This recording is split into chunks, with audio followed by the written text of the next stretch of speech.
start. My name is Stephanie Smith-Strickland. I'm a music and culture journalist, and I also do content strategy, advertising agency work, a little bit of everything, but I'm also super passionate about music, and I write a lot specifically in the music space and the African music space. Abdul, would you like to take it away again? Absolutely. So my name is Abdul. I'm founder and CEO of Afrochella Festival. Through a festival. Currently, we're in Ghana. We've been there for about 3 years. This will be our 4th year. God willing, maybe we'll be able to see forward. So looking forward to it. How's everybody doing? My name is Henny. I'm a co-founder and owner of a music company that's a record label that's a partnership with Universal, as well as a management company. We actually work with quite a few diaspora acts that were born in America but are of African descent, like Brahana, who's Ethiopian, or Jonah Matona, who's Ugandan, and acts like Masego, who have toured the continent but are American. Yeah. So my name is Audu. I'm the founder of Chocolate Street Group. It's a media and entertainment company founded about 15 years ago. We manage acts like Femi Kuti, Emma Abaga, Black Bones, Dice, Secret. But beyond that, I also am a director in an esports company called United Game, based out of New York. And basically what we do, we basically explore the connection between esports and music, both on the continent and out of the continent as well. I'm a lawyer and I focus on intellectual property. Thank you. Yeah, and I wanted to open the floor a little bit because obviously, as people who are, either of the diaspora or, are first generation, second generation, or maybe immigrants, music that originates from the continent, I think has always been part of our lives. But I think lately in the mainstream consciousness, right, there's been kind of a crossover and more sort of global awareness of some of these acts. And so I just wanted to get your guys' perspective of if you felt like that was something that is generally kind of connected to like a larger kind of cultural or political climate, and if there's a structure for kind of the longevity of kind of spreading the gospel of this music globally. And anyone is kind of welcome to tackle that first. Sure, anyone want to? I mean, from my perspective on the label side, I actually got a chance to go to Africa over the break. Like I'm sure a lot of us went. It was a really good time, and was able to kind of go to a few different places. There was Afropunk was playing in South Africa, so that was the main reason why I was there. So I went there. Then I was in Nigeria for a few days. Then went to Ethiopia as well to kind of see family, and seeing how the export to African music, the big year that it had in 2019, and seeing just social media and all of the executives that were there in Nigeria and Lagos over the break, and obviously Afrochella made a huge splash with in Ghana, and that's really the energy that we need to sort of show that we can build infrastructure, whether it's on the live side, whether it's through exporting the music digitally through streaming. I think last year was like a pivotal year, obviously with the success of Burna Boy and things like that, of just showing that, like, really the tip of the iceberg, that this is something that can be exported to the rest of the world at scale. I think we're kind of just starting to even see what that looks like. And a lot of this music's been around for years, right? Like anyone's been following someone like Burna's story. He's been grinding for 9 to 10 years in Nigeria with content and projects, but to an American hip hop fan or a club goer or anyone in the urban audience in America, he's like a brand new artist, right? So I think that's a great example to show just how far we actually are away from really putting the microscope on the continent and the music that comes out of it. But it's going to be a long grind, and I think that the Burna Boy example is a good one of just like how long it takes to fully form a brand that can really travel across the world. Well, yes, I was discussing on social media about Davido, and there was a discussion when Fall and If were out in the U.S. whether or not he should be listed on the upcoming freshman. And at the time, we was like, well, Davido is an old artist. We know Davido for almost 9 years now. He's not new to us, but it's ironic that we're on Hopin, right? It's a technology-based application that we've been able to use to be able to have a virtual conference with over 180 people. But social media has brought the world so small, and because of that, we're now in a position where we can listen to music in real time as it drops from the continent and from around the world. So I think that I don't necessarily agree with a sentiment that our culture or the music is just a phase right now. And I know that's a lot of the discussion that's happening.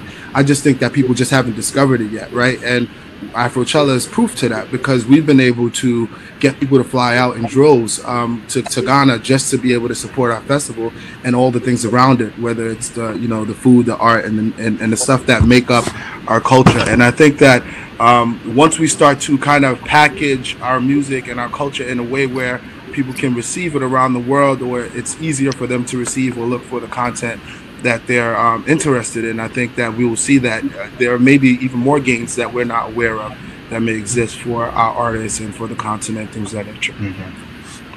Also, please go ahead. I think there's an issue here, and which is that if you go back 50 years, Africans have always had prominence internationally in music. It's not a new thing at all. The difference is that there are probably more players and they're younger, because what we've had is we've had the same players from the Fela Kutis to Maria Madiba to Black Smith Mambazo and all that. They've been in that space for 50 years or 40 years, right? And what is changed now is that we have a younger crop of people from rounds.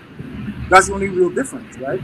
The second thing is that with social media, we have more access to mainstream or international media. But within Africa itself, we have failed to communicate and sell our music within ourselves. And the truth is that that is the most important market. I'm excited about the international stuff. That's good. Great. My company has a deal with Warner. We did a deal last year with Warner. That's good. But that's not exciting for me because it's still an international deal. 60% of our sales are coming from the US and the UK. The question is that why am I not selling enough music in Mozambique? Why am I not selling in South Africa? And I think what has changed now is that the same technology that allows the international market to penetrate Africa is available for Africans to penetrate Africa. And when you think about the sheer number, then the first target should be the African market. That's what brands like Afrochella have proven, that it's possible in Africa. There is a renaissance. Speak up a little bit. I'm so sorry. You're cutting out a little bit again for me. So I was saying that there's a renaissance whereby people are connect with the African roots, and we must leverage digital technology to connect first with the continent, which is where the biggest market is, and then the UK and the US should be secondary market. But it's a great thing. But listen, it's that we need to try to do this Africa. Thank you. So you actually both said something that kind of brought something up for me, and you mentioned that, like, we on the continent, people have always been listening to music that is kind of made on the continent, right? So, and then you also pointed out that, like, for a lot of us, someone like Davido is not kind of a newer artist. Did you guys happen to see that new Billboard cover that just came out that featured Davido and, like, Tiwa Savage? So the question that I have for you guys is, like, obviously when something like that happens, it's really cool, right? Because this is sort of a historic trade magazine that has been covering music for a really long time. But it's also framing people like Tiwa Savage and people like Davido as kind of breakout stars, right? So there's an implication there that they are kind of newer artists, which they're not. So my question is, do you think that kind of these kinds of narratives, like, complicate things on the actual continent for, like, actual emerging artists? And if so, like, how can this narrative of music be told on a global scale in a way that feels authentic, but that also is, like, not kind of complicating things, right, for people who are genuinely emerging? Yeah, I mean, I don't necessarily see it as an issue at all. I mean, you have to look at who the audience for Billboard is. I mean, I don't necessarily know that the audience for Billboard were the people on the continent. Yeah. I think that the audience of the people, to the audience of the people, you know, sorry, the audience of Billboard are foreign people. So to those people, you know, Tiwa Savage is probably a new artist. Davido is probably a new artist. Yeah. Mr. Easy is probably a new artist, right? But now this Billboard is giving them an opportunity to be able to express themselves in that way. But, you know, one of the things that I find very difficult to understand is that when you look across our continent, when it comes to publications that are talking about our music in a way that we would like to see it, similar to what a Billboard is doing for their artists and for artists abroad, we don't have many of those type of publications that are speaking to it and that people respect, right? I feel like people on the continent mostly love, you know, they will take a Billboard cover before they probably take a Hamilton Rain cover, and Hamilton Rain is doing amazing work at covering, you know, doing amazing work. So I think that, you know, we do have to build that. It goes back to Audu's statement earlier. We have to build that respect on the continent that we want to see, and once we've been able to create that, then, you know, we can, you know, be the ones to introduce our artists to the world, right? And yes, a lot of these artists, you know, in our past have been mainstream, but what we consider mainstream right now is, you know, you're doing 400 million views on YouTube or however, you know, many publications that are foreign, right, that are foreign recognized, foreign appreciated, are acknowledging your work. I mean, but we don't have that on the continent. You know, our people may be streaming the music, they may be watching it on YouTube with their little data, MTN data, but, you know what I'm saying, it's not being counted in a way where we can say, this is what's happening on the continent in a way that our people can appreciate, or is being measured in a way that we can appreciate for ourselves. So until we change that narrative, it'll be very difficult for us to kind of not appreciate when Billboard gives us a little crumb and say, hey, these are artists. You know what I'm saying? Yeah. To your point, though, you know, we know that things like Hamilton Rain and Native and all of these, and Radar Africa, all of these things, we know that they exist, right? So they're there. So I guess my next question is, how are we kind of structuring these things to have an infrastructure for longevity where, you know, someone can go and get a cover at one of these magazines, or can go on a show that is local to where they live, and the way that it's counted feels the same. Like how is that infrastructure being built, I guess, would be my next question then. Yeah, I mean, I totally agree with Abdul was saying, and to kind of answer that question, I think it's hopefully going to start happening now with, you know, people go where the money is, right? People go. I think the U.S. music industry is a behemoth, and it's been built over time, and stuff like Billboard and Complex and all these things have so much history. I think it takes Africa having so many eyes on it and raising in just almost like sheer volume of people that consume it to prioritize it for investors to go spend money to turn some of these publications into like full-blown, you know, content houses, right? You know, and this is kind of relates to a lot of different industries that when Africa's always just kind of a few steps behind in the sense of like the infrastructure, the setup. That's a cultural thing. Obviously, there's been a big boom over the last, you know, few years, 10 years in certain cities where you can see tech is starting to really like dig into the culture, into the youth culture. A lot of these countries like Nigeria and Ethiopia, the amount of youth is just like dwarfs the kind of like the older demographic in the countries.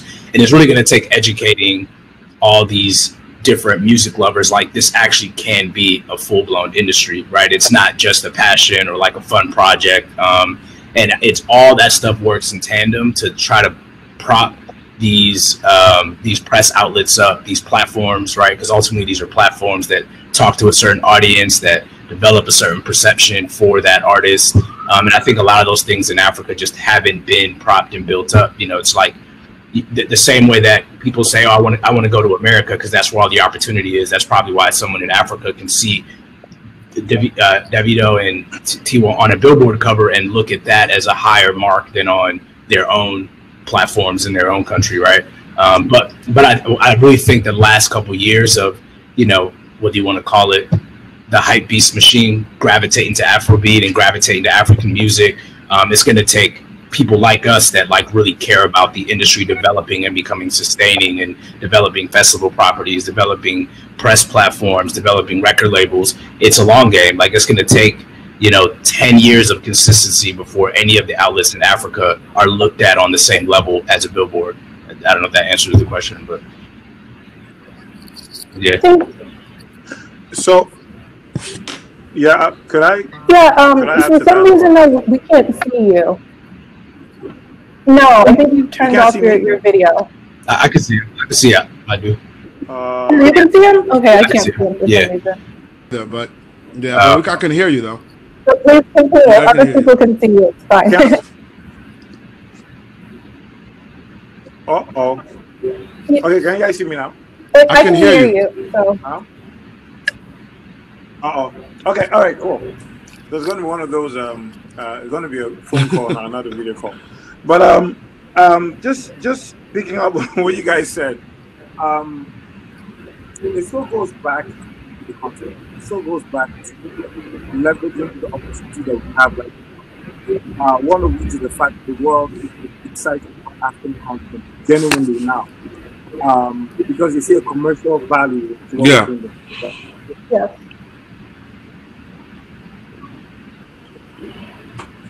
Yeah. Yeah, you're breaking up a little bit. So one of the things I was going to say was that technology allows us.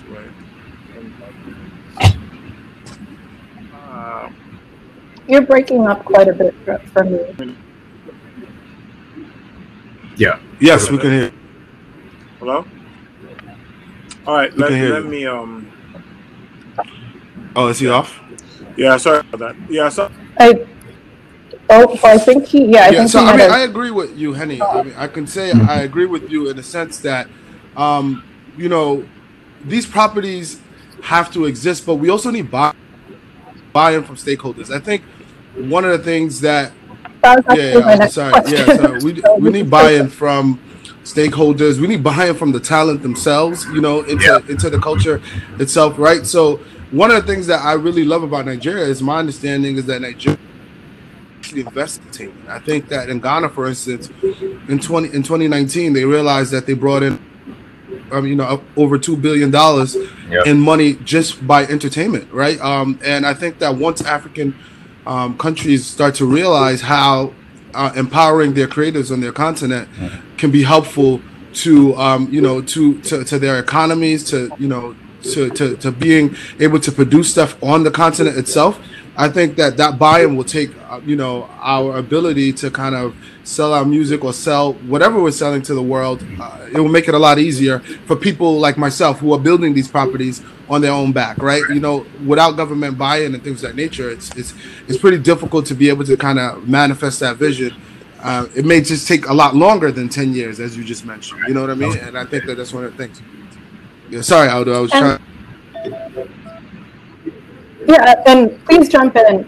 We couldn't hear you last time, but please try again before we move on. So can you guys see me and hear me now? Yeah, I can hear you. You sound better, yeah. It sounds better. Yeah. I would just speak up. Hello? But I think... Okay. Better? Hello? Hello? Yes. Yeah. Can you guys hear me now? Yeah. I'm really sorry about that. Yeah, but I mean, just quickly, I mean, what I say is that it still goes down to local solutions for local problems.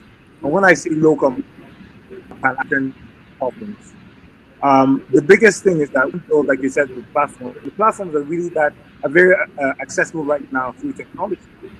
So think about payment systems for the consumption of content, which has been a big issue. The average African can't afford $10 a month to subscribe to iTunes or Netflix or any of these international platforms. It puts me on, but it keeps me backstage. That suit the people. Hi, Ava, we can hear you. You're live. If you want to go on mute. Sorry, please continue. Yes. So what I was saying was that there is a need now to leverage on. You'll find that they call it M-Pesa. M-Pesa is probably the most platform in the world. No doubt about that. It's locally produced, and you can pay for a house with M-Pesa, a Coke with the same application. That simple, that fast. You can actually invest in stocks with M-Pesa and cash out in 10 seconds. That's how effective it is, right? So some of the problems that we're having is that we don't have a unified trading system. Now, one of the biggest things that's happened and that will change how Africans work with. Yeah, hello, can you guys hear me? You're cutting out a little bit again. So just move on. So I was just going to the other thing I was curious about, Abdul, since you mentioned it, was kind of stakeholders, right, and people who are actually looking to invest in this space in a meaningful way. What are some things that you feel like need to kind of be known, and what are some of the ways in which people might want to avoid like moving specifically in this space? Can you because I know you, for instance, can you rephrase that question? Sorry, it wasn't clear to me. So like obviously you talked about like the need for like stakeholders and people to make like sort of meaningful investments in this space. Yeah. So what are some things that you feel like they need to understand about the industry and wanting to do something like this, right? Because it's like someone like you has started an entire platform, Afrochella, and there's obviously like differences between working across continents, right? There's infrastructural differences, there's cultural differences, and so I was just curious, in your guys' opinion, what are some ways in which people can be mindful of those things and also like work and move in these spaces in a way that gives back to like creators, but also like kind of pushes the dial forward as well. Yeah, so I think I hear that in two ways, and there may be two different answers, and please forgive me if I don't answer it the way you anticipated it. But there's no right answer. I gotta try my best. Genuinely curious. So with regards to stakeholders, what I meant by that statement is, all right, so who are we doing it for, right? So I am a person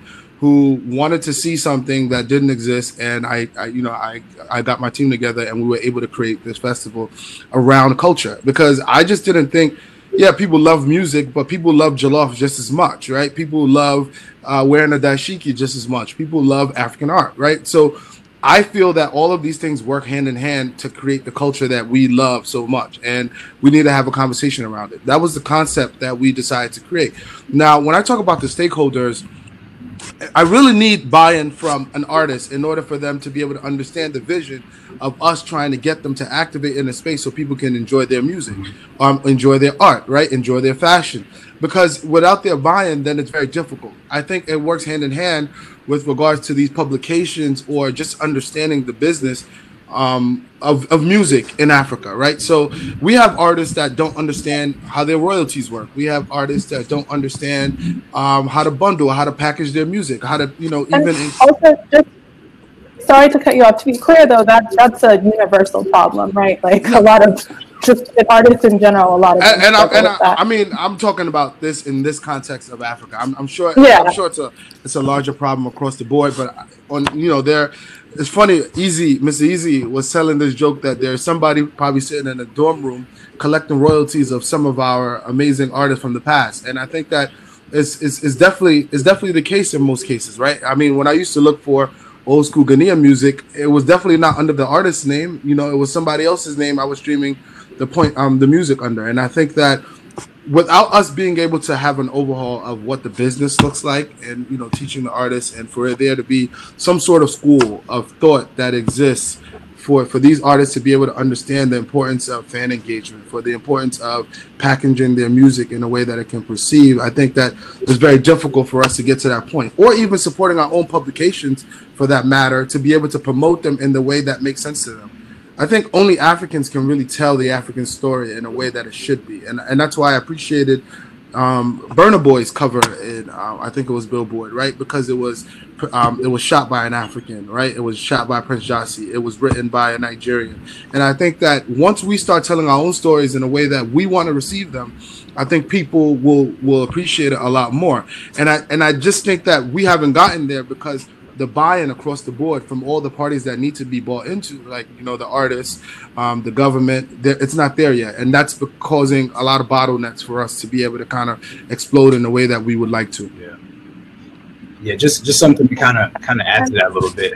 I think we're seeing a ton of progress in the last couple of years. I mean, something that just from my vantage point, like it's great seeing more first generation African in music executive chairs. You know what I mean? Like, whether it's like J. Cole's manager Eve, who's from Sudan, or Tunji at RCA, or Tunde, as well. Yeah, Tunde at WRN. Yeah, exactly. So there's more of us that, you know, are first gen Africans that grinded our way up, and I think, and we all talk, and we're all friends, and we kind of talk about this. Like, it's really important to us to see the African music get sort of shepherded in the right way, right? Because if the intent and the people that are sitting on the other side of the chair don't understand it and only see a check, that's when you actually get sort of like the worst versions of this, or you're creating spaces that actually aren't sustainable and they're more like quick grabs, right?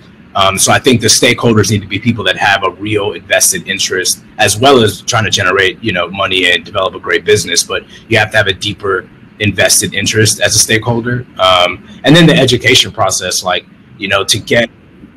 I was actually going to ask you specifically that. Sorry to cut you off, but so much of your business model, right, is built kind of around helping people to develop, right? So I was going to ask you specifically, like, what kind of processes that you use to kind of help artists understand things like their royalties and marketing, and also like when you are kind of in spaces where you're able to act like a bridge between the continent and sort of the music scene here. How do you kind of do that? Yeah, for sure. You know, it's not something that's obvious to all artists right away. I think luckily I've been fortunate enough to work with artists that are Black artists that do something slightly left of center. And a lot of my acts I would see would have energy in the UK and Australia, and then probably South Africa first as the first African country. Like Masego in particular, Masego is actually a word in South African, so he sort of went viral over there, like on his own. But then we were able to sort of double down and talk to UMG South Africa and reach out to people there and tastemakers there and develop a story there. So for being an American artist that hasn't, I mean, Tadal's a big record, but he hasn't had like huge mainstream success yet. He's been in South Africa 3 times already, and he's really went out there and developed foundation. And I don't know if his team or a person on his team didn't have like a passion in developing Africa, it could have totally been overlooked, right? Because it's not necessarily in your international agents rollout plan like, hey, we got to hit Africa. Not really until 2019, you know, you're seeing the WME and CAAs of the world, the international agents really looking at Africa as a place they got to go to. But when you see a lot of the alternative R&B, a lot of the just like interesting music coming out of the States, it quickly connects in Africa with a story and a background, right? So yeah, I think it just also depends on like the person steering the ship for that artist, and be like, just like you go to Europe for your first tour and you might take a loss just to be able to go across Europe. Like I'm trying to spread the gospel of more of these artists should be trying to go to Africa, find the right time to go. Like December, January is probably your best time where you can pick up the most amount of money, and go kind of early. If you have real traction there, you know what I mean? You're kind of at that first album stage of your career, go there and build some history, connect with those people directly. And that's something that, again, like if it's not typically in your music manager's plan, because people don't see Africa right away as a place with a lot of scale, or a place where there's going to be a way to generate a ton of income, because there isn't a bunch of streaming income there yet, right? That's still not fully developed. Touring is getting better, but it's not all the way there yet. But again, it's a long game. So whoever goes out there and decides to build now and create real meaningful relationships with fans, like, I think it's going to kind of pay in the long run. And then I think he's back. Hello? Did you have anything to add? Hello?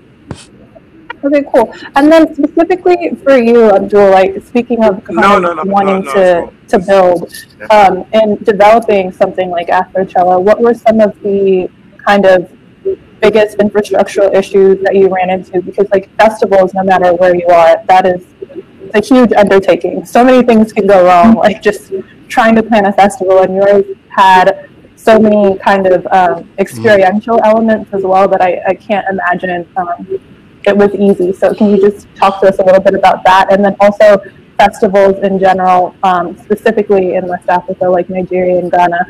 What do you feel like the future kind of looks like in those spaces, especially in a post-coronavirus world? You know, for us, it was, I mean, none of us had ever thrown festivals before. It was our first time.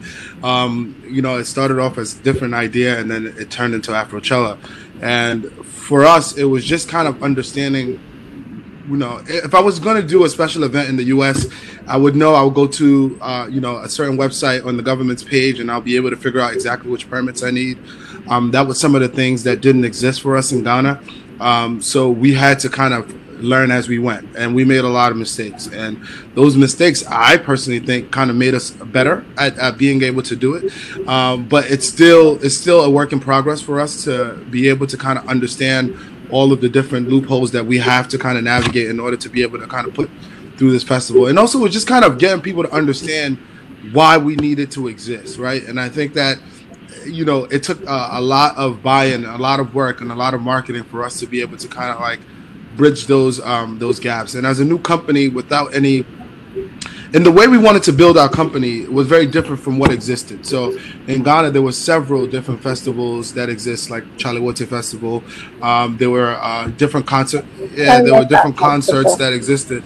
But in the way we wanted to present the culture was very different for us, right? So we didn't have people to go to for that type of advice or a blueprint to be able to follow. So there were a lot of things that we had to learn on the go. And I think, you know, sometimes it was a good thing and sometimes it was a bad thing, but it was definitely an experience. I think that in the post-corona era, it really is incumbent on, you know, the producers.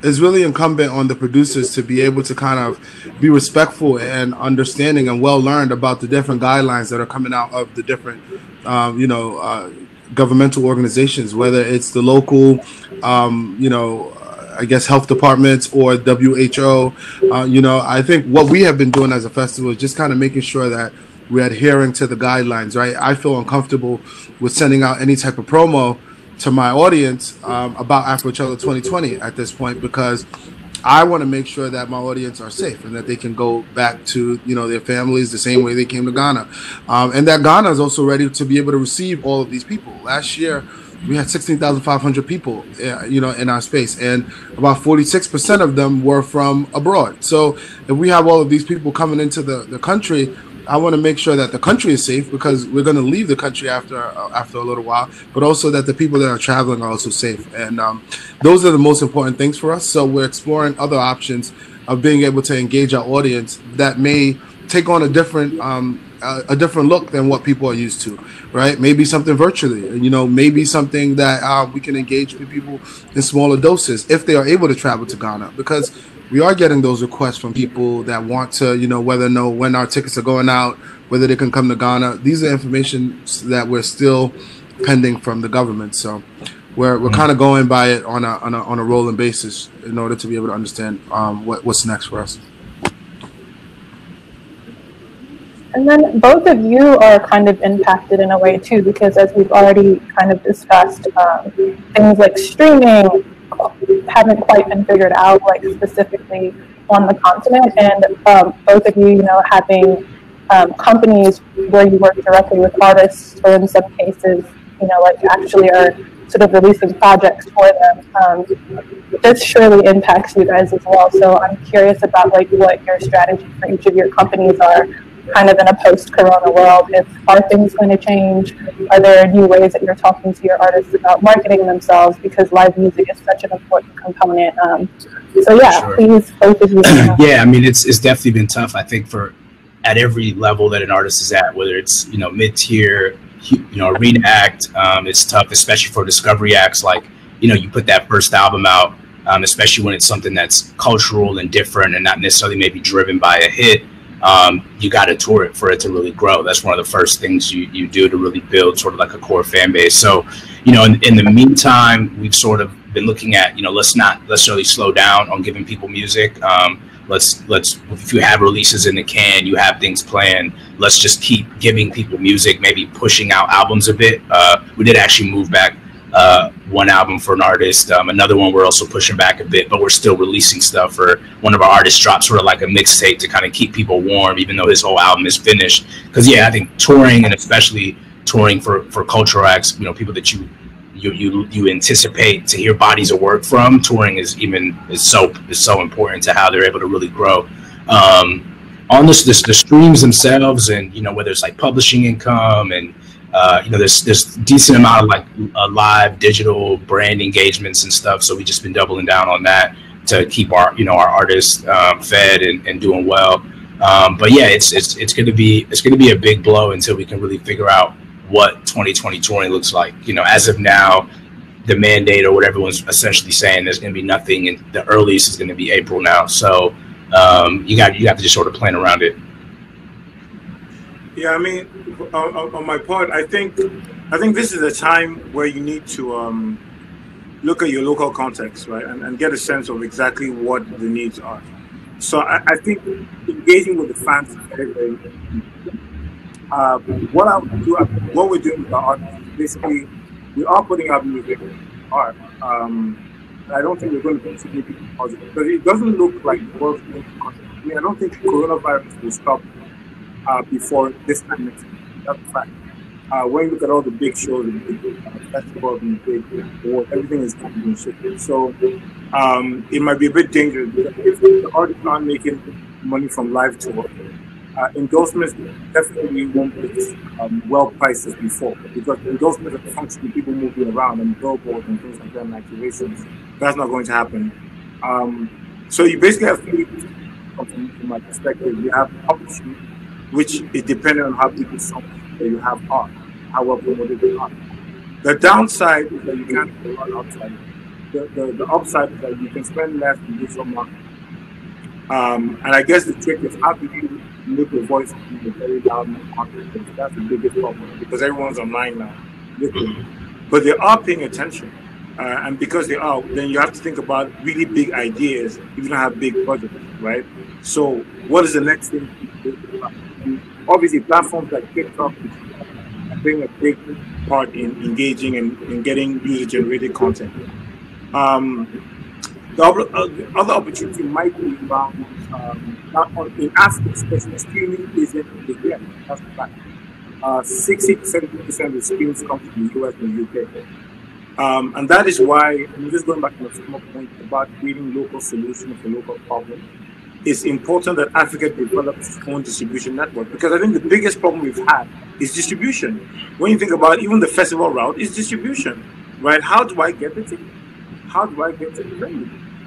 So it's easier for the simple African to go to every other part of the world, apart from Africa, for an experience.